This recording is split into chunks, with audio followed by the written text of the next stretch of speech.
York Foreign Press Center. Our distinguished briefers are from the U.S. Department of State. They are Jose W. Fernandez, Undersecretary for Economic Growth, Energy, and the Environment, Ramin Toloui, Assistant Secretary for Economic and Business Affairs, and we will shortly be joined by Jennifer Littlejohn, Acting Assistant Secretary for the Bureau of Oceans and International Environmental and Scientific Affairs. My name is Daphne Stavropoulos, and I'll be today's moderator. This briefing is on the record. We will post a video recording and a transcript on our website as soon as possible. I'm very pleased to turn the program over to Undersecretary Fernandez, who leads the work of the State Department to promote economic prosperity through trade and investment by countering economic coercion, securing reliable and sustainable supply chains, promoting clean energy solutions, and building global partnerships to address the global climate, biodiversity, and pollution crises. Our briefers will be providing an update on key priorities for the administration and readouts of several other of their meetings this week. And after their opening remarks, we'll return and open the floor for questions. And with that, thank you for joining us, Undersecretary. Thank you, and good afternoon, everyone. I'm Jose Fernandez. I'm delighted to be here. This is home for me. New York is where I'm from. So this is a great opportunity, and you can pick a nicer day after a Monday that I think tested all of us. What I'd like to do is take your questions, but also highlight, first of all, how we at the Department of State are working to promote economic prosperity here at the UN General Assembly. In summary, we're focused on four things. Number one, working across our government and closely with our partners and allies on, number one, trade and investment opportunities, securing reliable and sustainable supply chains in medical equipment, vaccines, critical minerals, and rare earths. Thirdly, promoting clean energy solutions.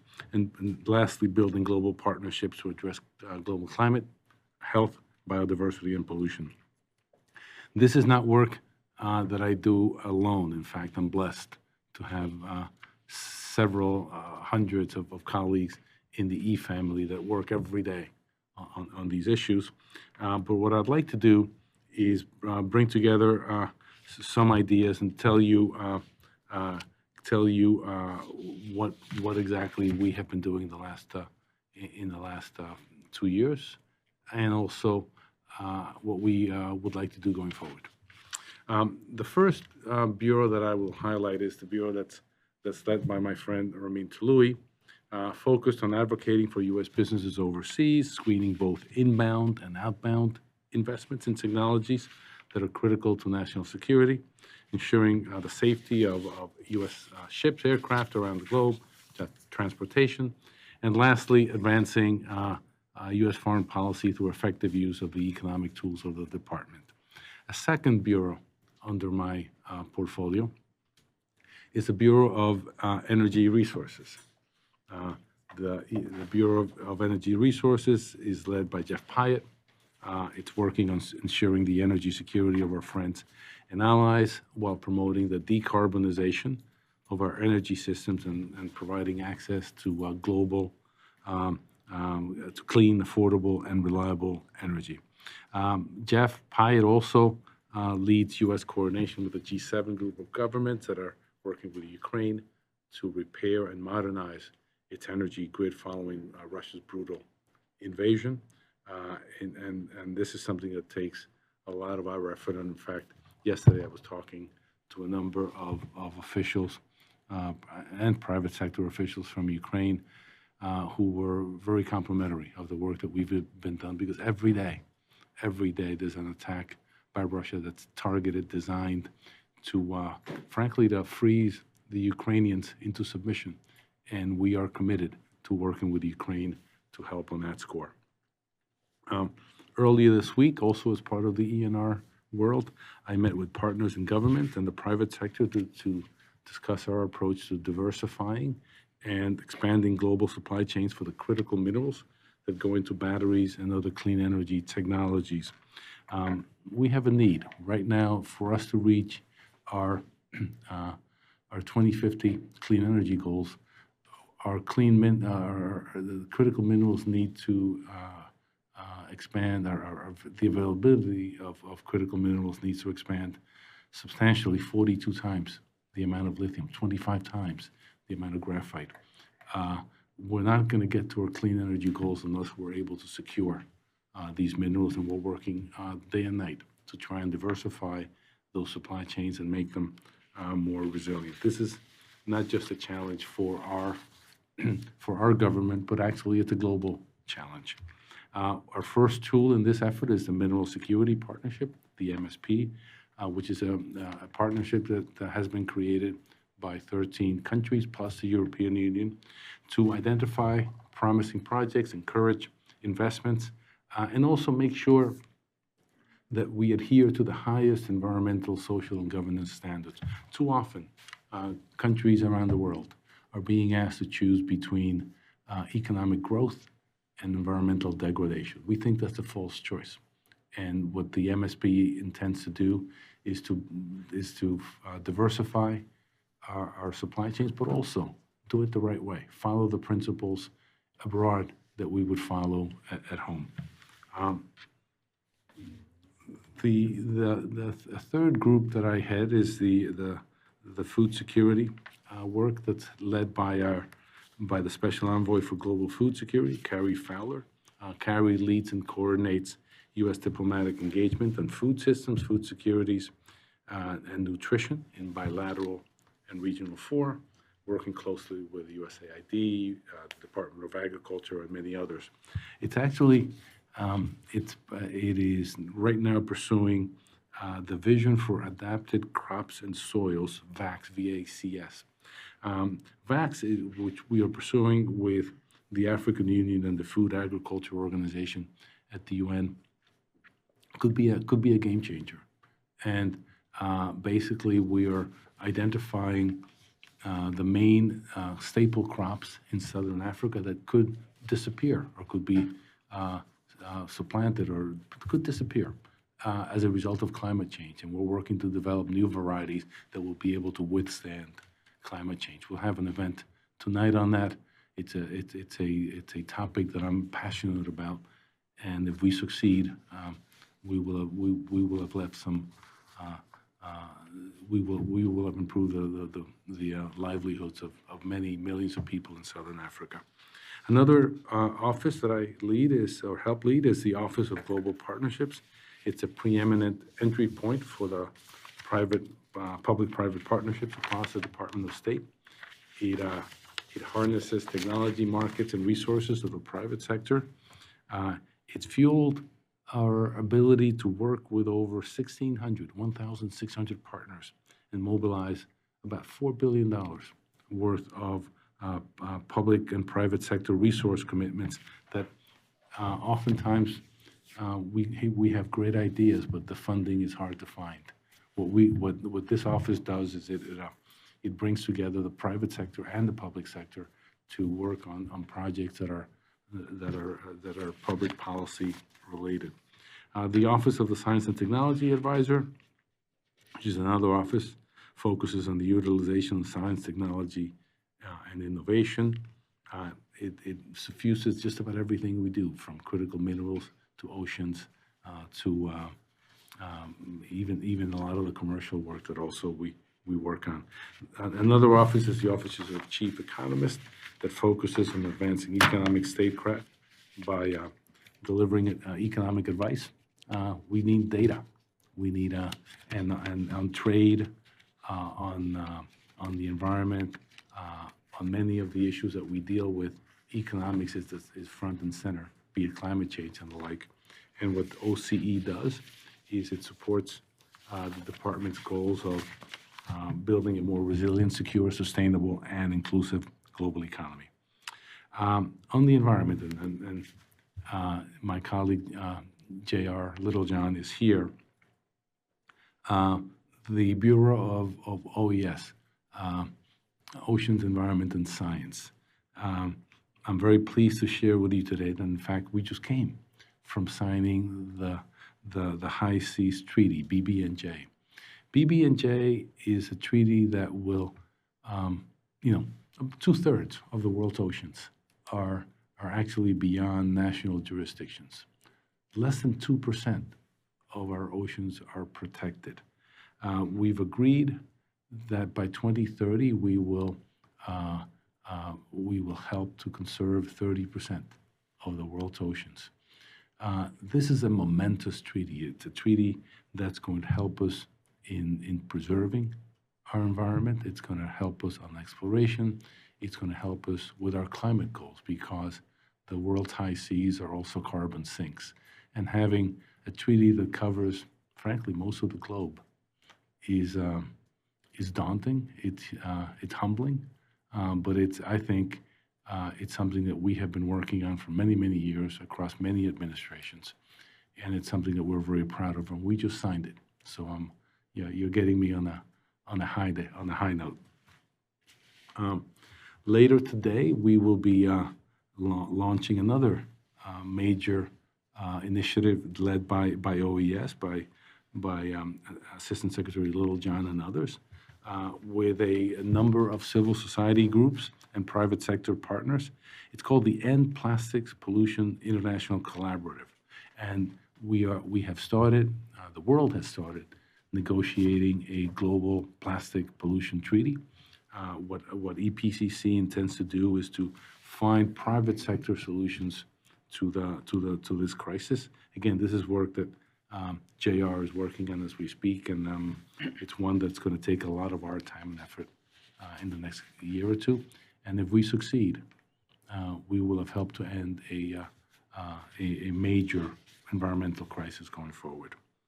I'm going to ask each of Assistant Secretaries Toulouris and Littlejohn to speak, and then we'll take your questions. So let me start with Ramin. Tell us a little bit of what you've been working on, which is also quite impressive. Right. Undersecretary Fernandez, thank you very much. Thank you to all of you here at the Foreign Press Center and all of those joining online. Here at High Level Week, the U.S. is emphasizing the agenda of making progress and achieving the Sustainable Development Goals. We are investing in critical technologies.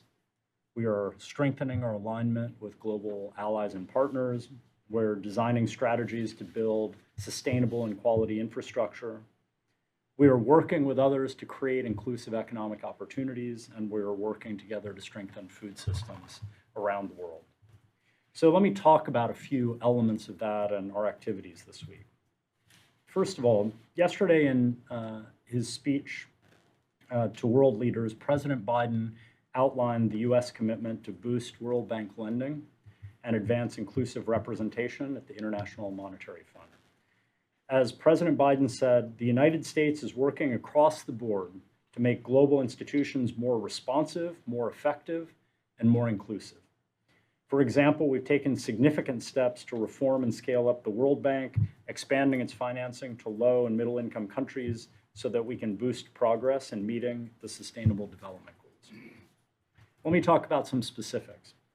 President Biden has requested funding for the World Bank from our Congress in order to support developing countries and make the World Bank a bigger, better institution.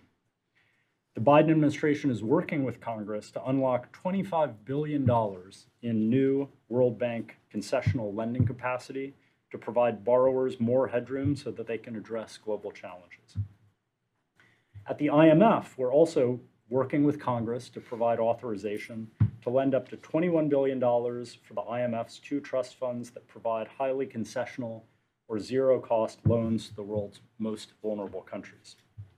Together, our IMF and World Bank proposals would generate nearly $50 billion in lending for middle-income and poor countries, just supported by the efforts of the United States. And because we anticipate that our allies and partners would also contribute, we expect that this line of effort, this proposal, could support the total mobilization of over $200 billion for middle-income and developing countries. Second, we're also working with our partners to advance and strengthen global food security. In the spring of last year, the United States convened a meeting that defined a roadmap for global food security call to action. Over 100 countries have now endorsed this roadmap to address global food insecurity, which has been exacerbated by Russia's invasion of Ukraine.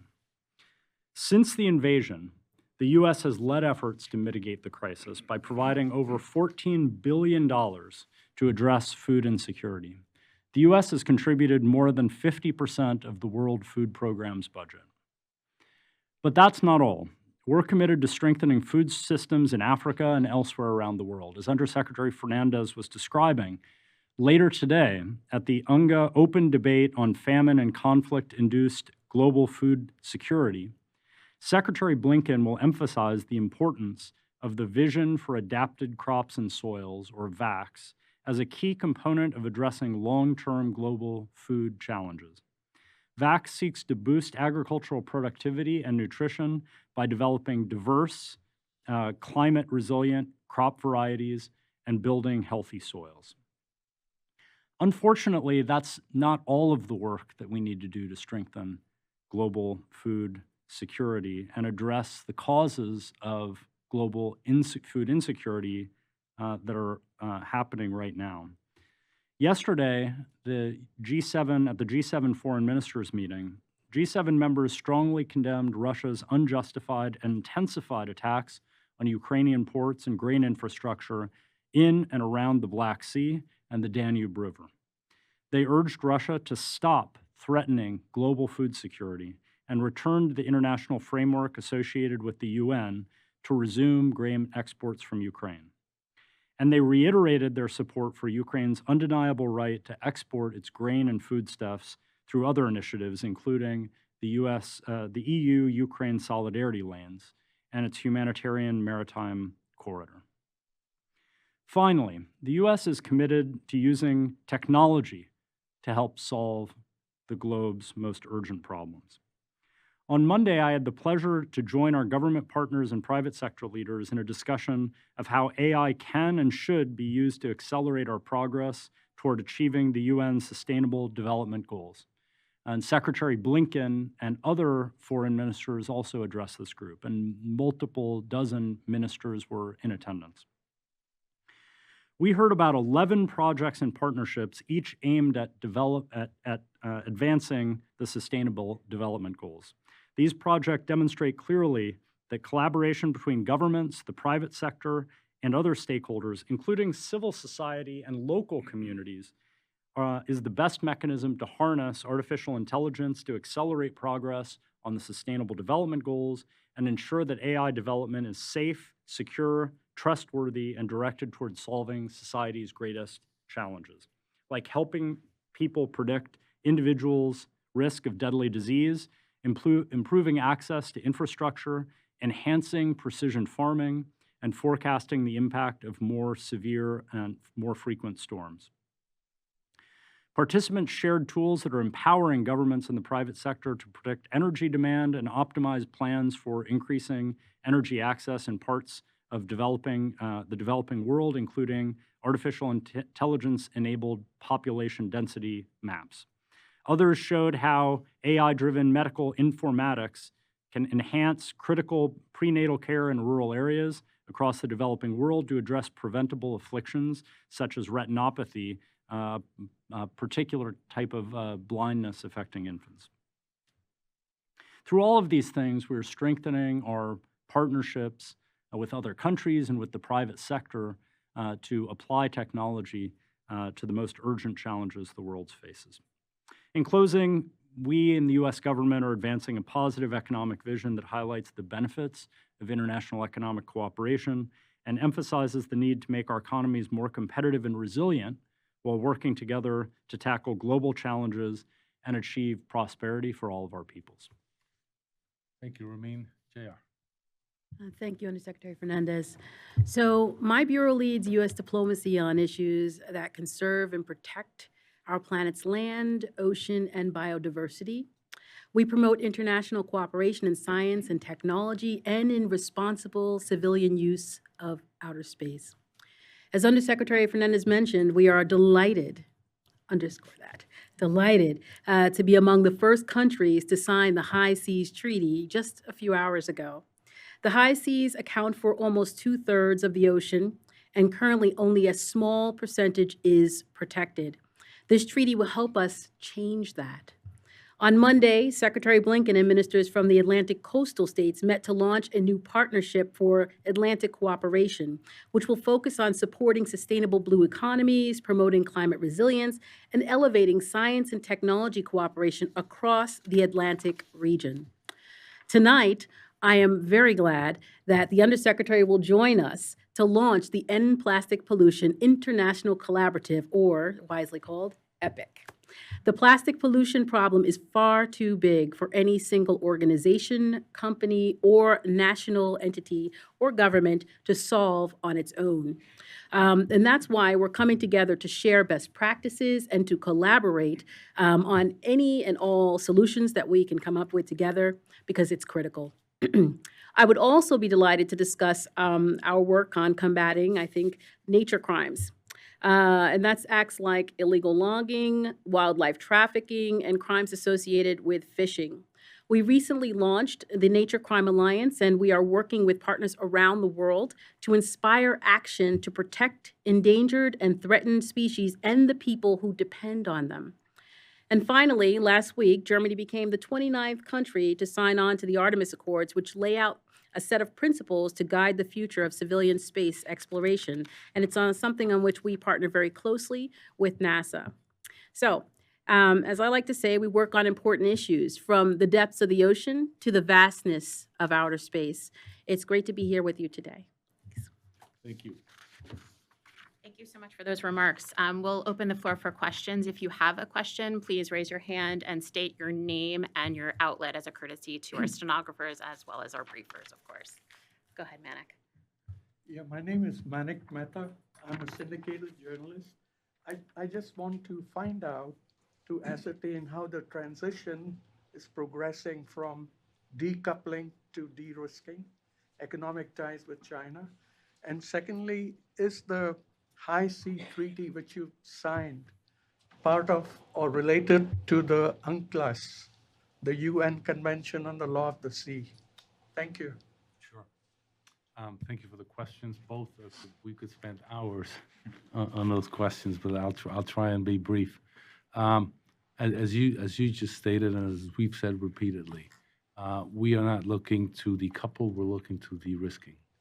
In fact, we have very strong commercial relations with the PRC. It's one of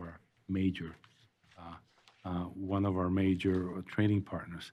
What we are looking to do, though, is to understanding that, as Secretary Blinken has mentioned, the PRC, China, is one country that has both the wherewithal and the intention to challenge many of the rules of the world order, rules which, by the way, have enabled the PRC to have its remarkable economic rise of the last few decades.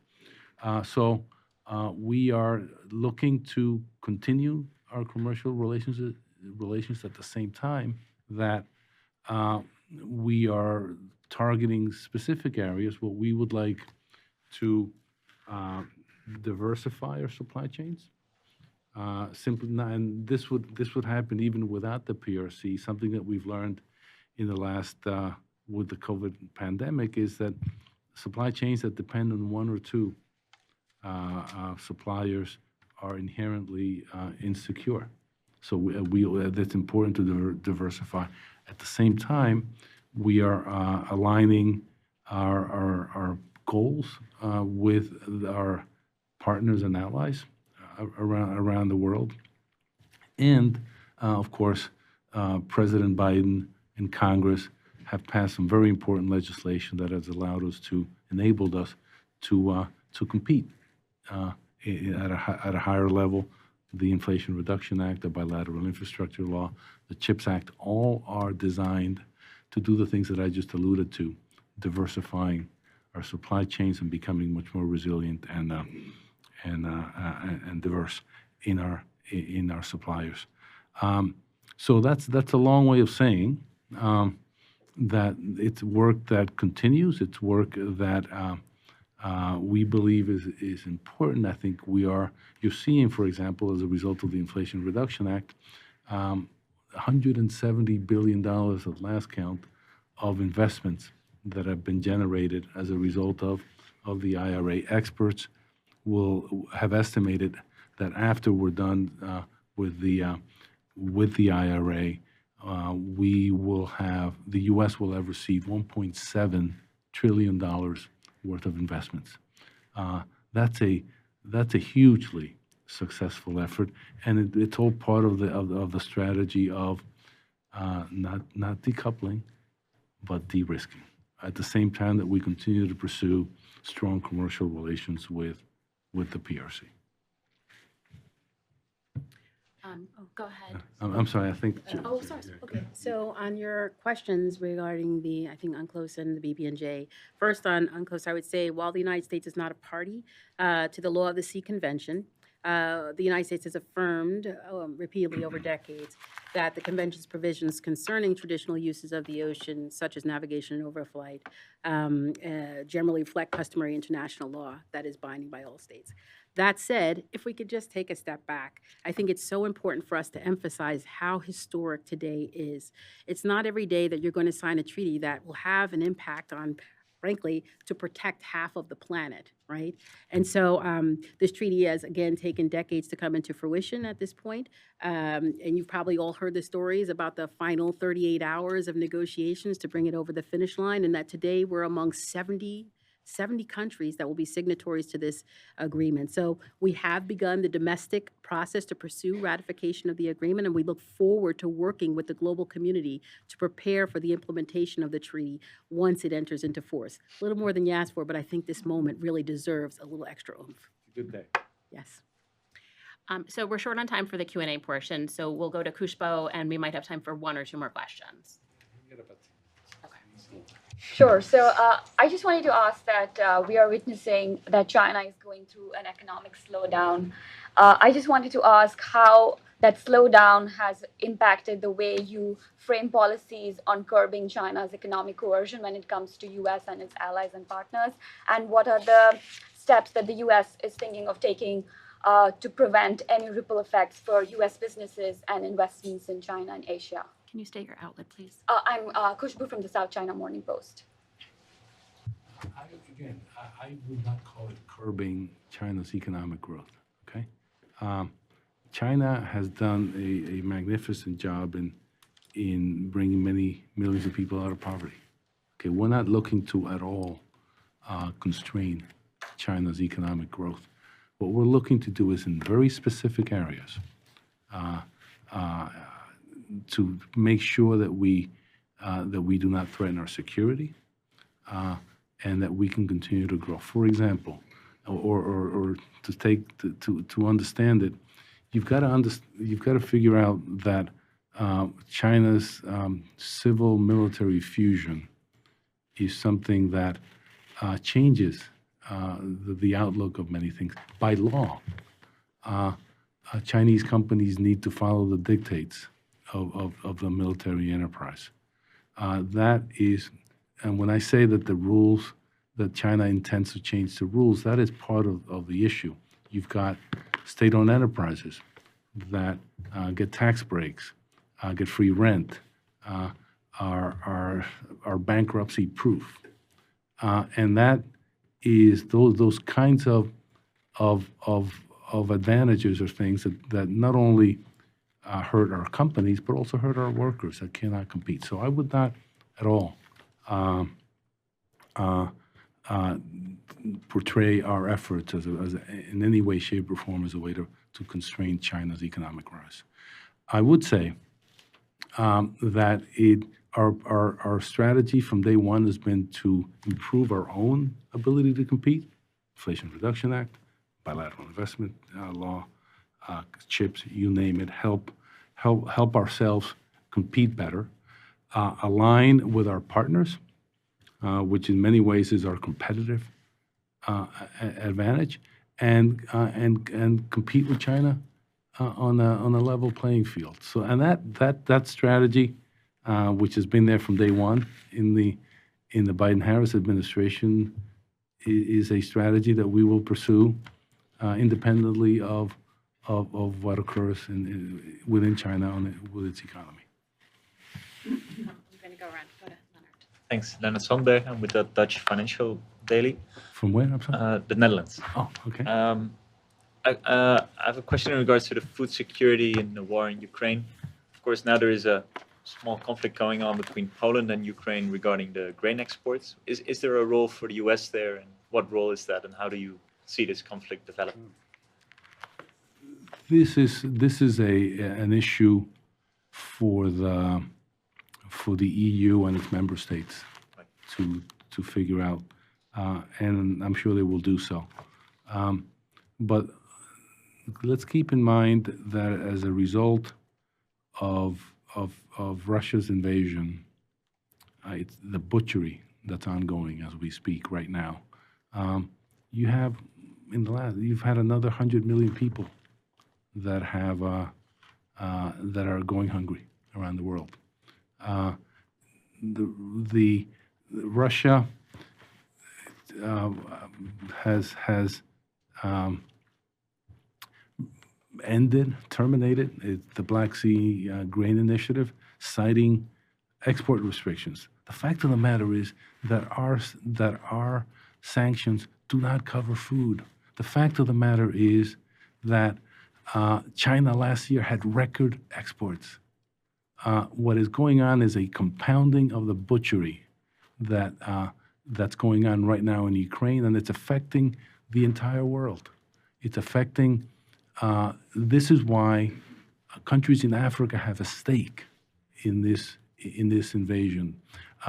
It's not only about violating sovereign borders, Article 1 of the UN Charter.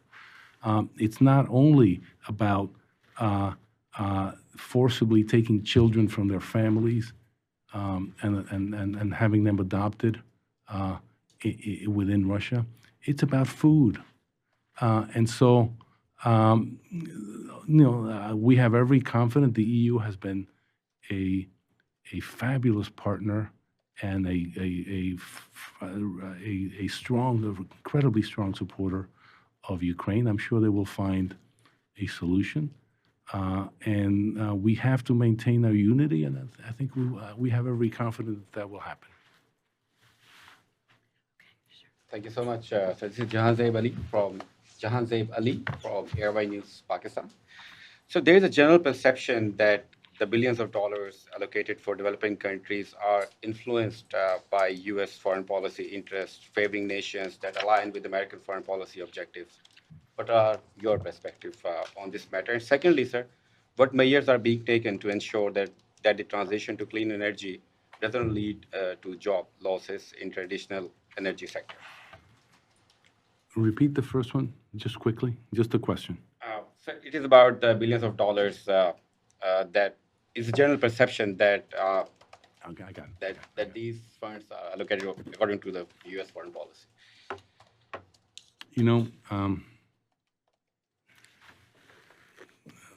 Numbers don't lie. Look at PEPFAR in Africa. It's something that we are immensely proud of. It has saved millions and millions of lives, continues to do so in Africa. That was done under a different administration, and I don't think it was allocated on the basis of politics, on the basis of foreign policy. Look at our support for Gavi and vaccines. Some of our adversaries received vaccines. There is a role for foreign policy, and then there's a role for behaving and supporting human crises. And I think if you look at all of our programs, if you look at our programs, you will find, and this is why we're so proud of them, that they have been done they have benefit allies and they have benefit adversaries. Look at what's going on food. JR just mentioned that we are the by far the greatest supporter of food aid around the world. I would challenge you to tell me that political that we look at a political leaning of a country before we help. It's famished. Well, I appreciate your being here today. I know you're short on time. You have time? Yeah, for I just okay. feel bad. Okay. My wife is a journalist. I know the feeling. Go ahead. Make it easy. Make it easy, though. All right. Alex Raffel from Town Researchers of Azerbaijan. I have multiple but very quick questions. Yes, Make sir. it one, Alex. Yeah. Yes, sure. The State Department has been reluctant in terms of issuing a business advisory on Russia, which would allow the U.S. companies to leave, to listen to the U.S. government's risk, assessment, and to leave Russia. Why? Why it hasn't been issued? So since we're into the end of second year of the war, you have issued on Myanmar and other cases, not in Ukraine. Listen, we have sanctioned.